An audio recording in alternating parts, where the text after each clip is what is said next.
जय प्राप्त हुई, परंतु महाराष्ट्र के विजय के कई मायने हैं।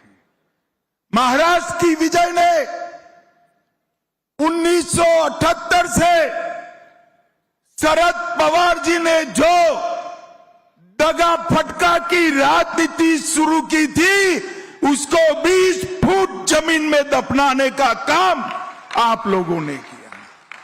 उद्धव ठाकरे जी ने हमारे साथ जो द्रोह किया था, 2019 को विचारधारा छोड़ी थी और बाला साहब ठाकरे के सिद्धांतों को छोड़ा था, झूठ फरेब कर मुख्यमंत्री बने थे, वो उद्धव ठाकरे जी को आपने उनकी जगह बताने का काम किया है। हमेशा के लिए 78 से लेकर 24 तक महाराष्ट्र अस्थिरता का शिकार रहा। वो अस्थिरता की राजनीति को समाप्त कर एक स्थिर रास्ते पर चलने का काम एक मजबूत देवेंद्र फडणवीस सरकार देकर आपने किया है।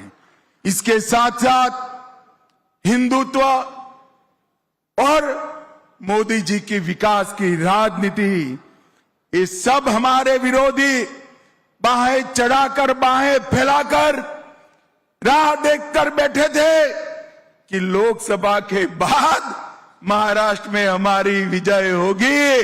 उनको इस स्वप्नों को चकनाचूर करने का काम आप सभी ने किया है।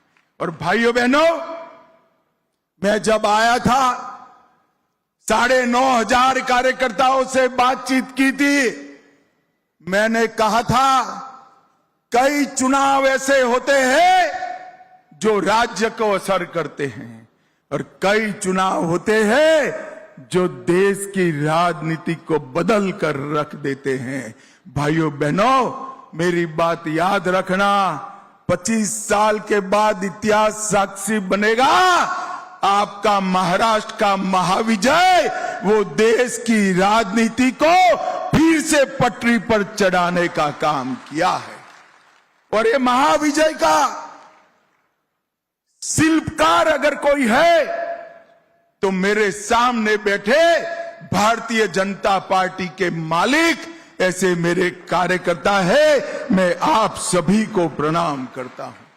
मैं महाराष्ट्र की जनता को भी, समस्त देश के भारतीय जनता पार्टी के कोटि कोटि कार्यकर्ताओं की ओर से मनपूर्वक अभिनंदन और धन्यवाद करना चाहता हूं कि आपने फिर से एक बार इस देश में सिद्धांतों की राजनीति चलेगी ये तय कर दिया है। आपने फिर एक बार परिवारवादी राजनीति करने वालों को मुंह पर जोरदार चांटा लगाकर परिवारवाद को नकारने का काम किया है। और सबसे विशेष धन्यवाद मेरे महाराष्ट्र की लाडली बहनाओं का और किसान भाइयों का मैं मानना चाहता हूं। भाइयों बहनों, ये विजय के कई मायने हैं। एक चित्र मैंने देखा था, शरद पवार जी के पीछे एक बड़ा मैप था।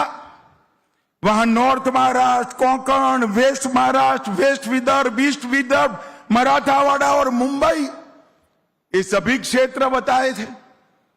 और शरद पवार पत्रकारों को समझा रहे थे क्या क्या होगा। अब मैं शरद पवार जी को समझाना चाहता हूं कि क्या क्या हुआ। नॉर्थ महाराष्ट्र में 22 में से 21 सीट हमारी अगाड़ी जीती है भाई। कोंकण में 17 में से 16 सीटें, पश्चिम महाराष्ट्र में से 26 में से 24, वेस्ट विदर्भ में 17 में से 15, ईस्ट विदर्भ में 29 में से 22, मराठावाड़ा में 20 में से 19 और मुंबई में 17 में से 15 सीटें जीतने का काम आप सभी ने किया। आप सभी ने कहीं किसी का टिकट कटा, कहीं किसी की महत्वाकांक्षा का पोषण नहीं हो पाया, फिर भी हमारे दोनों साथी दलों के लिए कमल को ही सर्वस्व मानकर शिवसेना और एनसीपी को भी जिताने का काम किया है और गठबंधन धर्म को मजबूत करने